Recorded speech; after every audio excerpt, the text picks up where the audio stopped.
Mickelson, golfing this year at the Rocket Mortgage Classic. Big name, good draw for the tournament, right? And he knows that. And he took umbrage with an article in the Detroit News. Rob Snell, I believe, the author of the article. And Phil actually calls him out by name.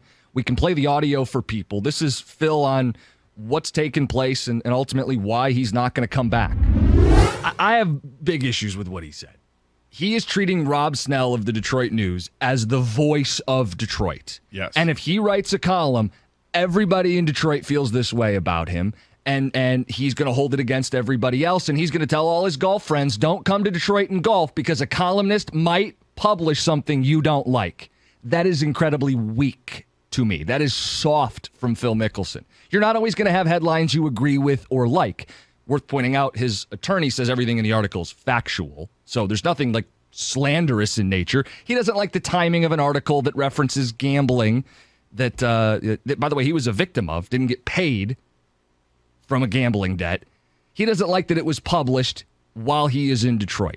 And you can disagree with whether something should be published or not, but be an adult about it and recognize that if you like the golf event, you like what it brings to the city, you're going to throw a little line in there about charity. I hope you still are charitable towards this city and the golfers because they didn't do anything that you view as wrong, but you're just going to be a petulant child and take your ball and go home.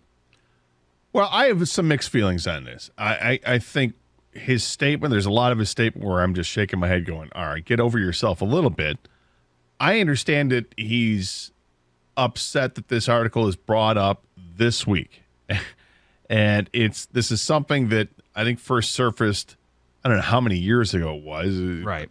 But a bunch of years ago. Like this is something that happened to him over 20 years ago, but was revealed, whatever it was, a decade ago. And it's the ties to the mob, and you get, of course, gambling was illegal and all that stuff. And that's the implications he was involved in something illegal, which he was. Nobody's denying that. But the problem is it's the timing of the story. They're releasing this story because he's in Detroit, and because there's the mobster that's tied to the story was from Detroit. Yes. So that's why there's the tie-in, and that's why it's coming out this week. But, I mean, the story is the problem is the Detroit News is like, well, it's the story. We would have done this regardless. Well, you could have written a story the week of the PGA Championship. Why not do it then? Why wait here? Phil is relevant in Detroit this week more so than any other week. So, they threw it out there this week. But it's also an old story. It is an old story, Gator. Mean, this is something you could have brought up many years ago, but you bring it up now. To me, it's a story that didn't need to be. It's inconsequential. You shouldn't have put it out there. Now, is Phil being a little precious here? Absolutely. Mm-hmm. And I'm not a Phil fan at all. Okay? I know that. This is something where, so the story came out and it doesn't paint Phil in a negative light whatsoever as far as I'm concerned. I think he's being a little bit precious about this. But, it's something where maybe the news did they try to contact Phil Mickelson to get some new quotes on a story that's decades old? Could they have done that? And if they did, what was the response they got? It was probably buzz off. It was probably like, I appreciate you not writing something like this because it's well hashed out. It's a long time ago. But you don't get to dictate what the media writes about. Of course you don't. But I mean, this is and you don't have to like it either. No, and clearly he doesn't like it, and he's voicing his opinion on it. Now the other he's going to hold it against people that had nothing to do with this. Right, but yes, the other thing is that.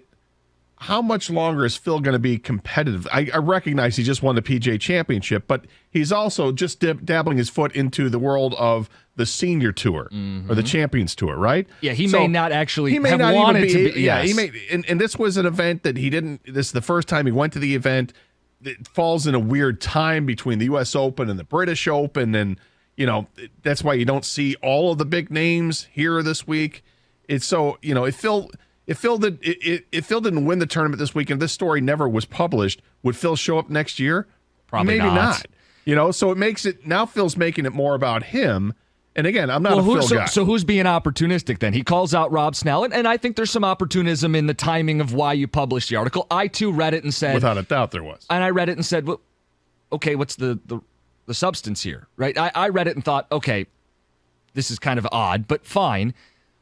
You can say that's opportunistic, but then Phil is the same opportunist who has made this story about him, who's playing into some insecurities about this event, which is dying to get big star players every year. And he's going, well, I don't know how you can get good people here if certain columnists are going to write things about you. Did he say that, or did he just say his people? And when he said his people, I'm not sure. I didn't interpret that to mean threatening that he's going to tell other golfers not to show up. I thought that meant like his team of people involved in his foundation. I could be wrong in that, but that's the way I interpreted it. Well, then that's a fair interpretation too. But then I'd point out the problem is that's the other interpretation is that people are going to say that, and now you're saying, oh I'm not going to do charitable work in Detroit because I don't like a Detroit news columnist, and I go, are you bleeping kidding me, Phil? That's a bit much, but it's also true, though. Do you think there are other golfers out there that are big name golfers that are going to well, do I really want to come out there if they're going to, dig up something from my past that's already been hashed out and dealt with, and now I'm going to have to deal with this again? It's to each golfer to decide what they're going to do. It's not a good look. It's not a good look for the news. It's not a good look for Phil. And unfortunately, it's not a good look for the Rocket Mortgage Classic moving forward. It's something that I wonder if it just could have been stamped out if Phil didn't even address it. I know that's like the if thing. Phil had just simply been like, I don't know if anybody even would have asked him about it, or he just go ahead and get on a soapbox and start opining about it. I mean, he could have snuffed this out quickly if somebody did ask him about it, and he said, yeah, I got cheated out of $500,000. Anyway, love it here in Detroit. It's great. Yeah, I'm amazed at what they've been able to do with the course, and they had 7 inches of rain, and they've somehow been able to get most of it out. We had a 3-hour delay. That really sucked. Oh, it would have been nice to get to the casino. You know what I mean? He could have downplayed it or had fun with it. Or he doesn't owe the Detroit News an exclusive interview ever, and he probably never will give him one. But to take this out on the actual course, the Rocket Mortgage Classic, the event itself, the city of Detroit, because that all gets lumped into this, that's where I lose it. Like, if he had come out and been like, hey, that's kind of a weird timing for the story, I don't know if it's really appropriate, and then dropped it, I go, maybe Phil's right. But when he goes to the extreme of saying, I'm pulling out, and it's not... Well, they also asked him if he's gonna come back. Yeah, and he's not pulling out of this tournament, but when he says, I'm not going to come back, and he ties it into these comments...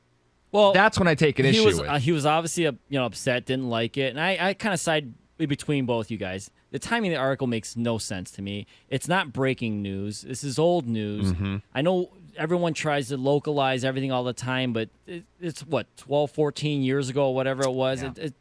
It doesn't make sense to me. With that being said, I think Phil is being whiny. I don't personally think he was going to come back. I can't prove that, of course, or anything like that. But now he has to stick it to the event. But this is a perfect way for him to be like, hey, I get to bitch about this stupid article and also say, I'm not coming back. I wasn't going to come back anyway. But now, I'm not coming back because of this. Exactly, yes. So my point is there's plenty of blame to go around between the Detroit News for publishing the article this week, which is an old article. It's not news, as you said. And yet Phil's reaction to it is an overreaction, and he looks like a petulant child. Overreaction, yes. But also, I'm being I do like it when athletes come out and talk and say things, so I enjoy it. Even though his best move probably would have been like, a stupid article, move on, and by the way, and just not come back, right? He's also past that age now where that filter starts to go. And that's why I said it obviously annoyed him, and I want to say something about this, right? Like, hey, F that guy. That article was dumb.